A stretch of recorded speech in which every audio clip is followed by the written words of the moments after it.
پدیده اربعین یک پدیده غیر قابل توصیفی است، اصلا بی‌نظیر است، یک رزمایش عظیم و شگفتی ساز است.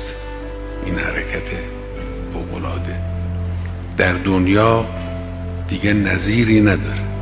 غربی ها هم نمیتوانند درک کنند این حرکت رو، لذا شما میبینید دستگاه های تبلیغاتیشون فوران این سرچشمه فیاض به شدت اونها رو دستپاچه کرده، نمیتونن تحلیلش کنن. گاهی گفتن این رو دستهای دولتی به راه انداختن.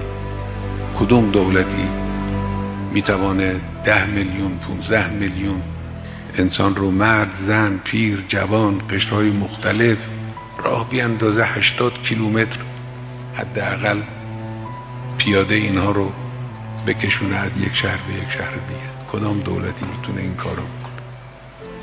جز عشق، جز ایمان، جز جوشندگی خون شهیدان والا مقام هیچ عاملی قادر نیست این حرکت رو انجام بده.